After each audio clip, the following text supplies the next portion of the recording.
Hare Rama, Rama Rama, Hare Hare,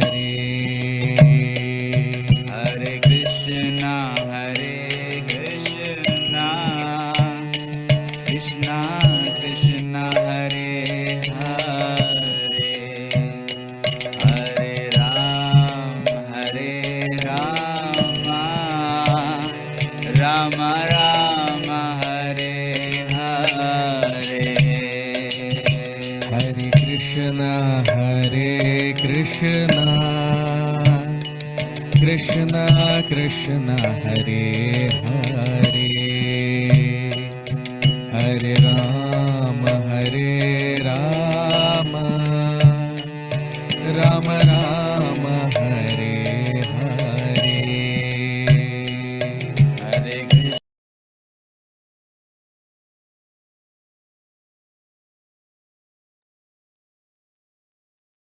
Hare Krishna.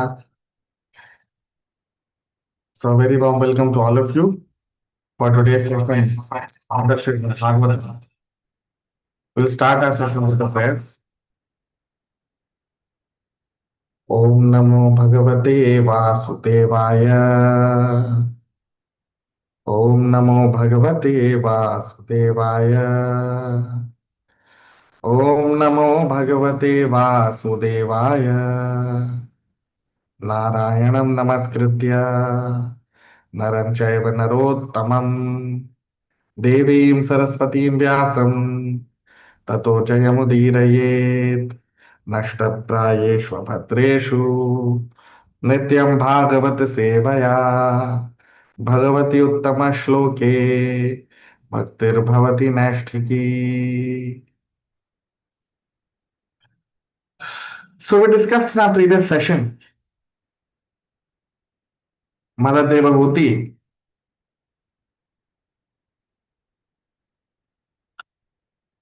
She heard so much from Bhagwan Kapil about different yoga processes. In fact,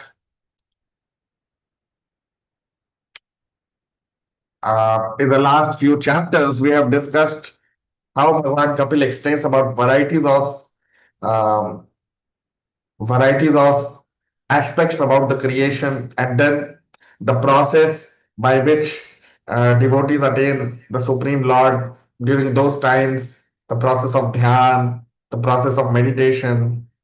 So many aspects about attaining the Supreme Lord were heard by Mother Devahuti. But still, she was not satisfied. If you remember in the previous session, we discussed that she wanted to hear about bhakti. And she says that MULUND, bhakti is the root of all the processes. So now she wanted to hear about the process of bhakti because that is the only way by which living entities can be delivered and they can attain the Supreme Lord. That is the only way. And that is the only process, that is the only description which can satisfy the spirit soul. So we discussed about it in detail in the previous session. Now today we'll begin our discussion with text 4, Shloka number 4 of the 29th chapter of the 3rd canto of Srimad Bhagavatam. Kalasyeshwara rupasya paresham cha parasyate swarupam bata kurvanti yadhe to kushalam janah. कालस्येश्वर रूपस्य परेषां च परस्यते स्वरूपं बत कुर्वन्ति यद्धेतुः कुशलं जनाः. Translation. Please also describe eternal time, which is a representation of your form, and by whose influence people in general engage in the performance of pious activities. Now you see. So Mother Devahuti, she is also asking about eternal time, because time is the most important principle in this material creation. In the Bhagavad Gita, Lord Krishna says that Kalosmi, that eternal time is me. I am the eternal time. So basically, time is also an expansion of the Supreme Lord, because of which this whole material creation is manifest. And it perpetually there is creation and destruction. It is all governed by the time element. So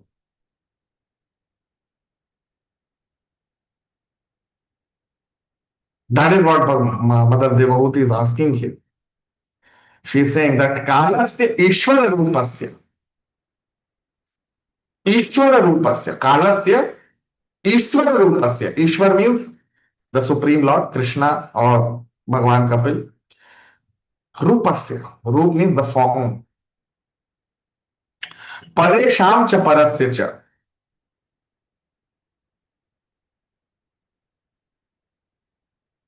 Which is the Para Isham. Para Isham means it is supreme amongst all others. Para Isham means it is the supreme, it is the Para. Para means transcendental and supreme of every other element of this creation. Parasya means again supreme. Te Swarupam Bhaka Kurvanti. Bhata means to basically um, to consider. So Mother Devotee is saying that Swarupa means the characteristics or the original position or the original characteristics of original nature of time element. Bata kurvanti yad heto kushalam jana. So Mother Devotee is asking that kindly explain about the time element, which is the supreme amongst all the elements, and please explain about its nature, and because of which living entities kushalam jana. Kushalam jana means the living entities they engage in kushal. Kushal means they engage in pious activities, they engage in good activities because of the fear of time element. Because of the fear of time. You see?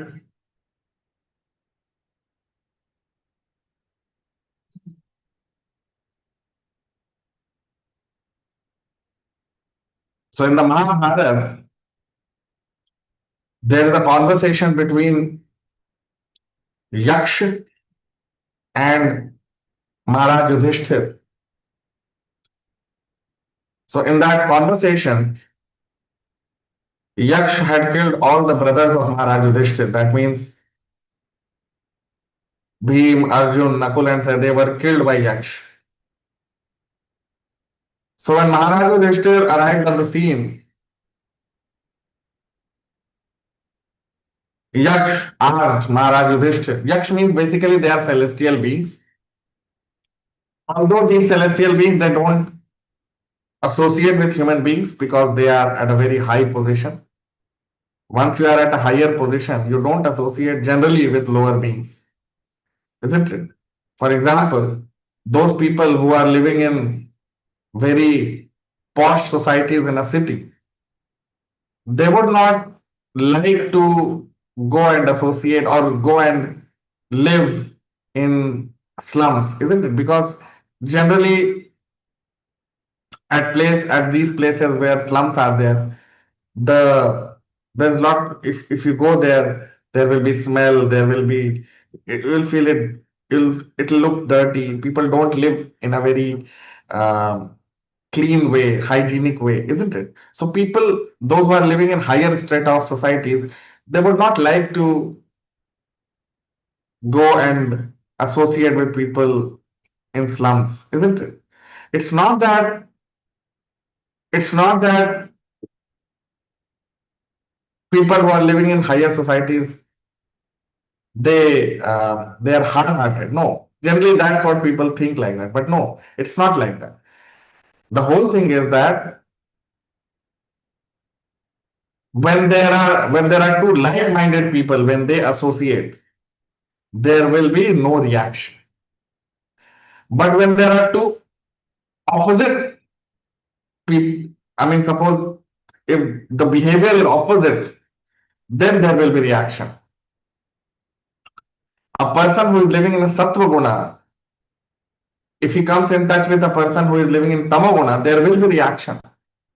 A person in sattva guna cannot live with a person living in tamoguna, isn't it? Tamoguna means mode of ignorance. But a person who is living in sattva guna, he can very easily get accommodated with a person living in sattva guna. Right? So those who are celestial beings, they are predominantly in sattva guna, mode of goodness. And earthly planet, as of now in Kali Yuga, the human beings who are living, they are predominantly in mode of ignorance, tamoguna. So that is why these celestial beings or heavenly beings, they don't come to earthly planet now.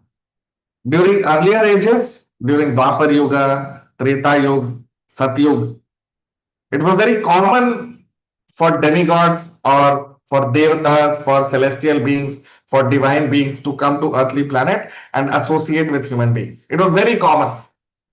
That's how transfer of technology happened. If you go to if you go and visit some primitive temples of the world, Lord Vishnu temples, there is a temple in Angkor Wat in Cambodia. It's Lord Vishnu's temple. And the architectural marvel, if you see in those temples, not only um, in Cambodia, even in India, we have so many temples in South India. There is Jagannath Puri temple in Puri. So these temples are architectural marvels. Then there is also a temple in Ellora. It's an underground temple. It has been carved inside a cave, something like that. Very, very unique. So where from this technology used to come? Even today, people cannot construct such temples. No one can construct such temples. It's impossible. So where from this technology used to come? So from demigods, from devatas, celestial beings. They used to come, they used to guide human beings. Right?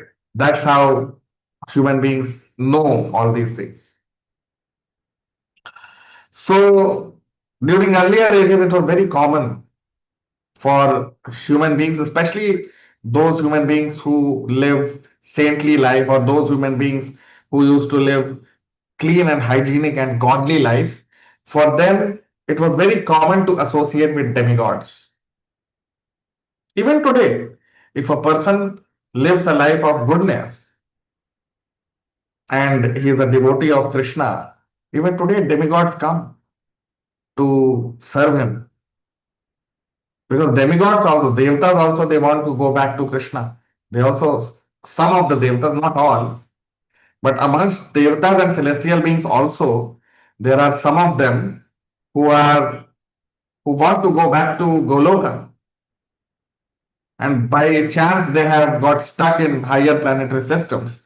They want to surpass these systems and they want to go to Goloka. They want to get liberation. So they come and they serve pure devotees. They massage feet of pure devotees sometimes. They would come and they would um, honor the leftover prasadam left by pure devotees. They would do that, right? So even today, if there is a pure devotee, celestial beings come to see him, to associate with him, to serve him. So nowadays, celestial beings, it's difficult to see for ordinary people because they don't come because the lifestyle which ordinary and common people have is full of tamoguna. And celestial beings will never ever associate with those entities who live in tamoguna. So whole atmosphere of earthly planet is full of tamoguna, and that's why celestial beings don't come nowadays.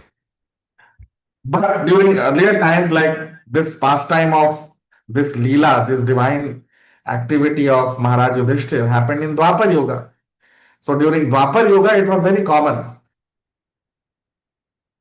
for human beings to associate with celestial and divine beings. So Yaksh is also one of the celestial being. So he came to test Maharaj Yudhishthir. So he killed all the brothers of Maharaj Yudhishthir and he challenged Yudhishthir Maharaj to answer the questions asked by him. And if Maharaj Yudhishthir would answer it correctly, all the questions regarding dharma, then he would release all the brothers of Maharaj Yudhishthir. So he asked many questions and Maharaj Yudhishthir perfectly answered all the questions. And then he released all the brothers of Maharaj Yudhishthir from the clutches of death. So one of the question which was asked by Yaksh was that what is the greatest wonder of this world?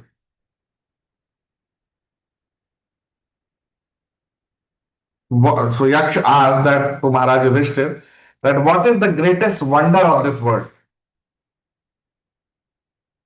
So Maharaj Yudhishthir answered that ahani ahani bhutani gachanti yama mandiram sheshasthanam kamichanti kimascharya atah param.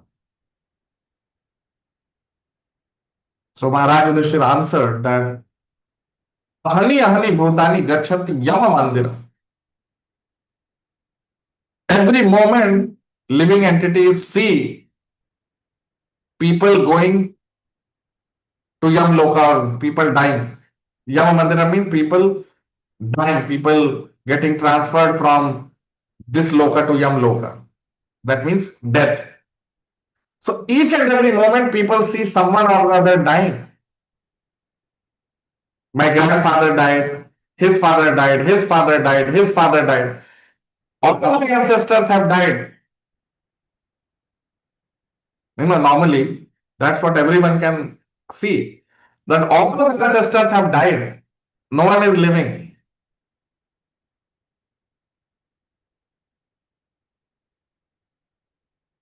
So ahani ahani bhutani gachanti yama mandiram. So Maharaj Yudhishthir answered that the greatest wonder of this world is that every moment people see someone or the other dying, but Sheshas vichanti.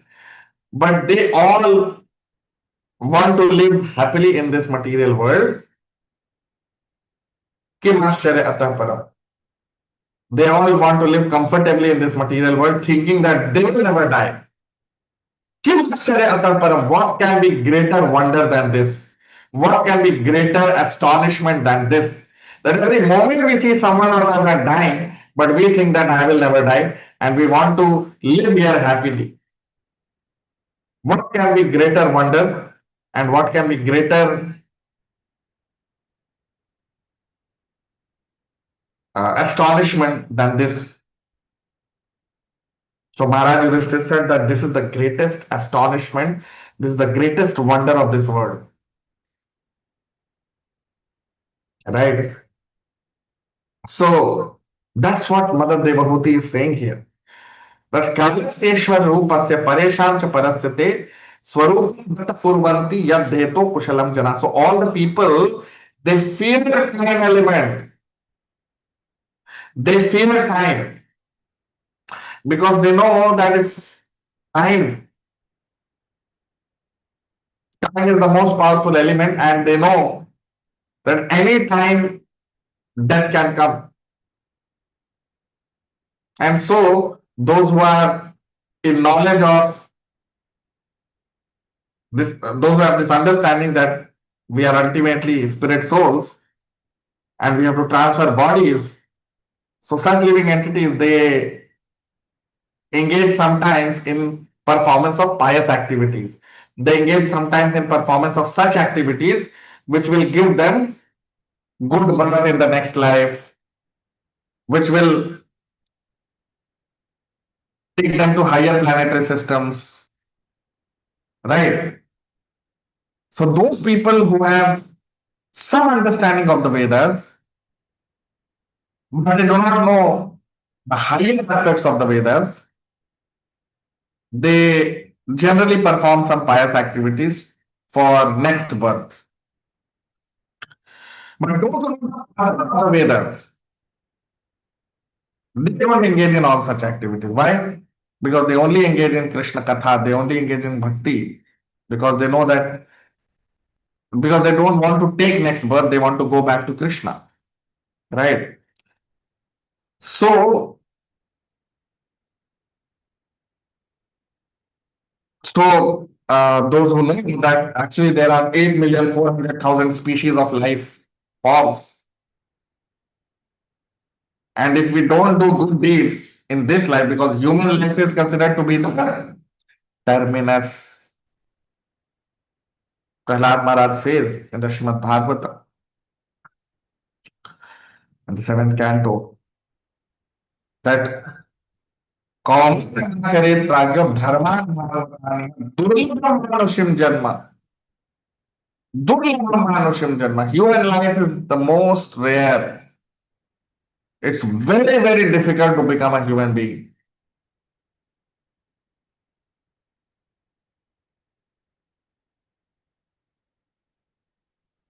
So Kaumcharit Pragya Dharman Bhagavataniya. So Prahlad is requesting everyone that all of you please follow Bhagavad Dharma, please follow Bhakti, please engage in Bhakti. Why? Because Durlabham Manushim Janma, because human life is very, very rare. Because only in human life we can execute the purpose of our existence. Only in human life we can fulfill the purpose of our existence, which is to go back to home, back to Krishna, back to Golok Vrindavan. So, so of course, this understanding is not available for everyone in the universe. Very, very few people. Krishna says in the Bhagavad Gita, Manushyanam sahasreshu kaschid yatati siddhaye yatatapi siddhanam kaschin mam vetti tattvata. So out of many, many billions of people, hardly one person will be knowing about this, that we have to go back to Goloka. But most of the people, they have no understanding of this. So they engage in pious activities. They want to engage in good deeds before their death, so that they know that there are 8,400,000 species of life forms. And if they don't do good deeds, they'll get demoted or they'll get degraded into lower species. You see, this is very important to understand. That if we are human beings, things are in our control. That means we can chant Hare Krishna Mahamantra every day, 16 rounds. We can do Shravanam every day, Srimad Bhagavatam. But once we leave this human body, can we do all these things? No.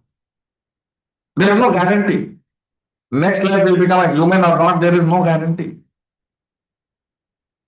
Everything is, it depends on the on Yavrakash and on the mercy of the Supreme Lord.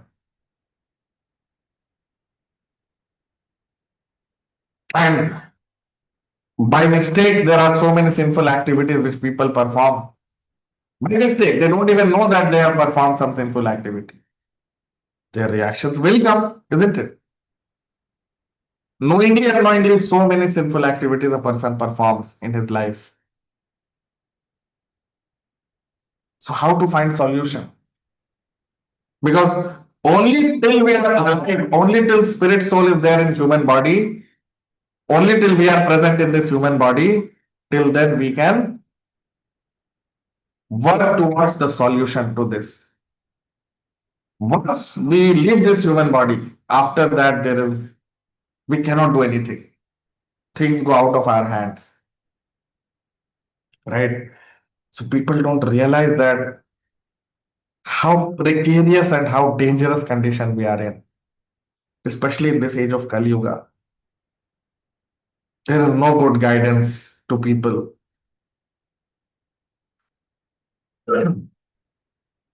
All over the world, people are simply engaged in sense gratification. They have no knowledge of God. They have no knowledge about anything. They are simply working like robots. They are working like zombies, bots, day and night, without knowing that where they are heading. That is called rat race, isn't it? In a race where rats are running, is there any result which has to come? No.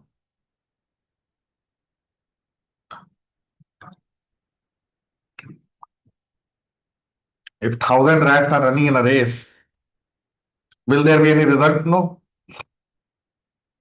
They are running, but they don't know where they are heading.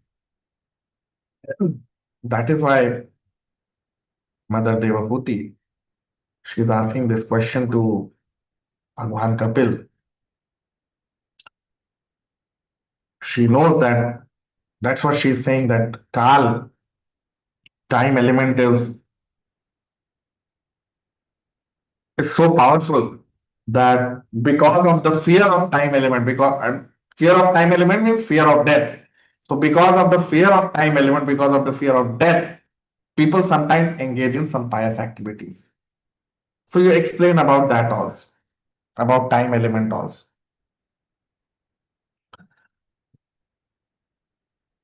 Because in this material world, in this universe, even if we go to the planet of Lord Brahma, still we cannot be saved from the clutches of time or the clutches of death. Time is death. So even Lord Brahma is not averse to the effect of time element. Even he is influenced by time element. He also will die one day, right? So of course, his death will not be like ordinary human beings. When Lord Brahma will die, he'll go back to Goloka, right? Because he's a pure devotee. But yes, still he is there in the universe. He will be influenced by time element. So no one in this whole universe is averse from the influence of time, right? Even if we go to the highest planet, Lord Brahma, still we cannot save ourselves from the cycle of birth and death, which is because of the time element. So the goal of human life is to transcend this time element and enter into the spiritual world, Golok Vrindavan. Because in Golok Vrindavan, there is no time.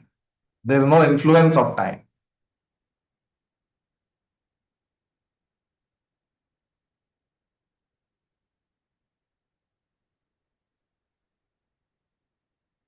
Now text 5, shloka number 5.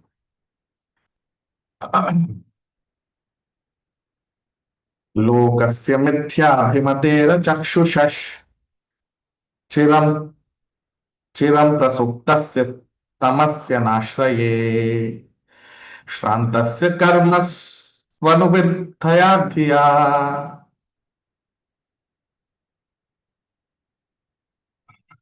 त्वम् आविरासीः किल योगभास्करः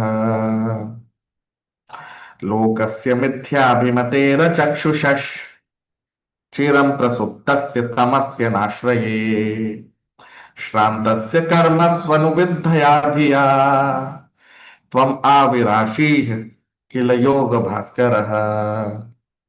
Translation: My dear Lord, you are just like the sun, for you illuminate the darkness of the conditioned life of the living entities, because their eyes of knowledge are not open.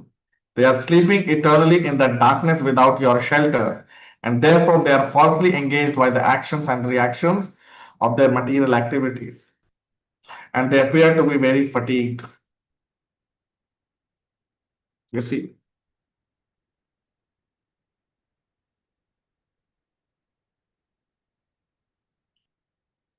so Mother Devabhuti,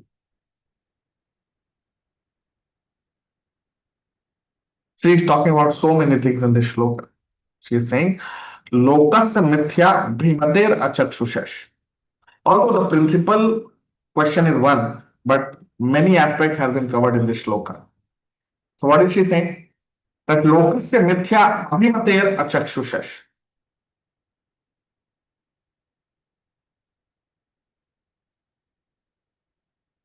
Lokasya mithya abhimater. Mithya means false. And abhimate means ego. So mithya abhimate means false ego. So people are influenced by false ego, chakshushas, and they are not able to see. A chakshushas means a person is not able to see. He is blind.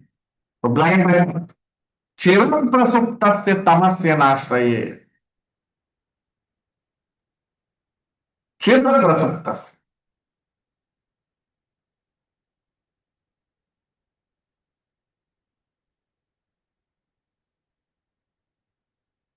Chiram means for a very long time.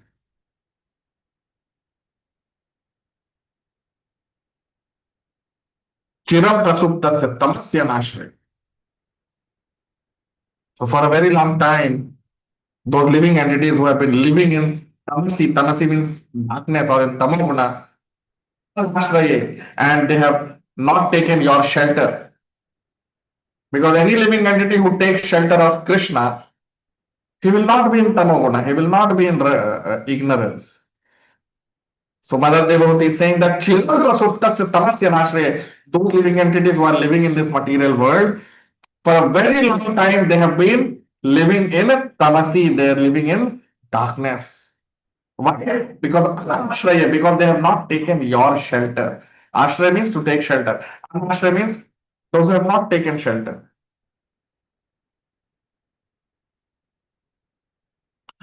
So Shrantasya karma sanvidhyatya.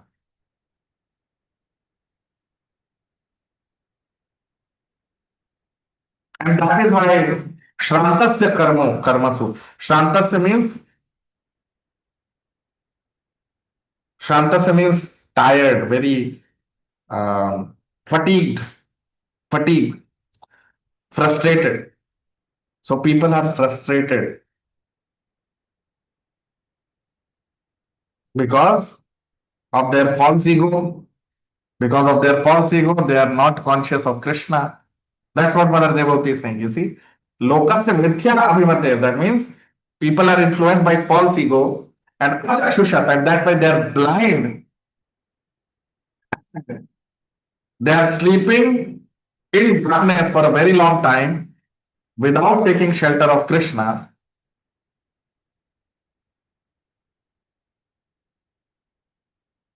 And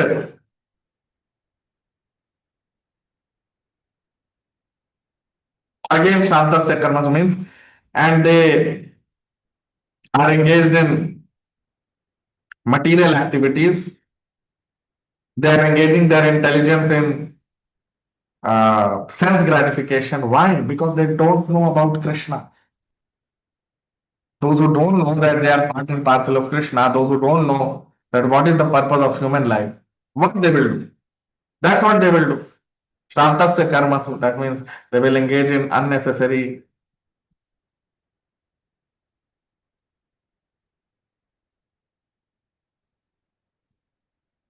Tvam avirashi kila yoga bhaskara. And Mother Devotee is now glorifying her son. That Tvam avirashi. Avir means to descend. Avir means to come down or to take birth. So Tvam avir ashi. Ashi means as a blessing. So my dear son, you have appeared, you have descended as a blessing for this whole creation, for this whole universe. Kill Yoga Bhaskara. And you are Yoga Bhaskara. You are Yoga means union with Krishna. And Bhaskara means sun. The sun will illuminate the union of living entities with Krishna, with you. You see? So Mother Devahuti, she is glorifying her son, Bhagwan Kapil. She is saying that, my dear son, people, because of their false ego, they are blind and they are not, and they are for a long time living in this material world in ignorance because they have not taken your shelter, and that's why they are engaged in material activities for sense gratification because they don't know about you, and that's why they engage all their intelligence in useless things. So for such people, my dear son Kapil, you have descended as a blessing, and you will illuminate their union with Krishna. You will illuminate their union with yourself. I mean, Krishna and Bhagavan Kapil are same. You see? So Mother Devahuti, if you see these statements, Mother Devahuti is so much concerned about conditioned souls.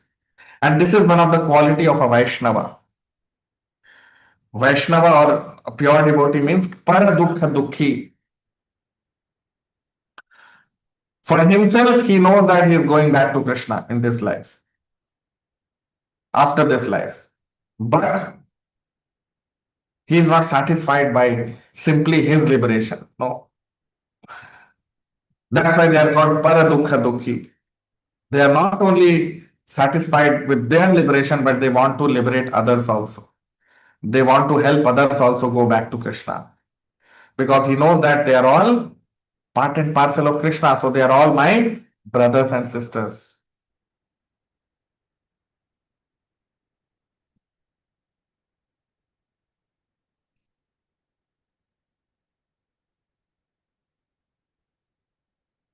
So that is why this is one of the quality of a Vaishnava, of pure devotee. Para dukkha dukhi.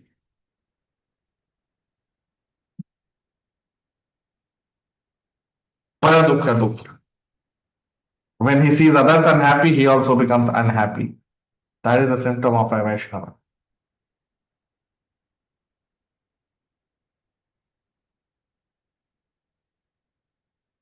Right?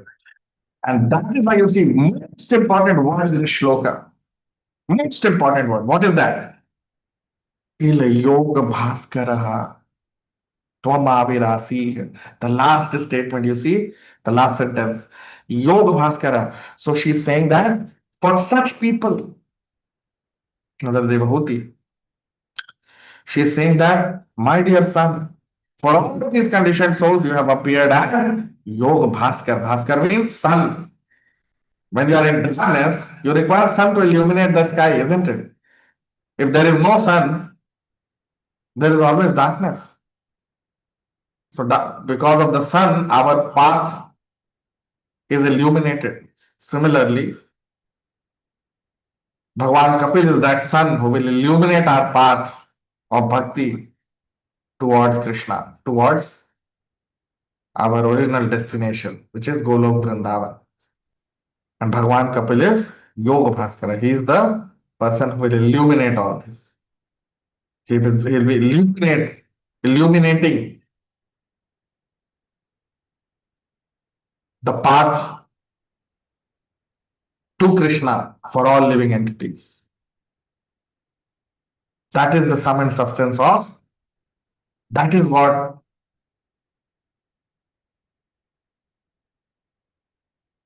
Sankhya Yoga is all about. So in one sense, in this shloka, this is one of the most important shloka of this segment.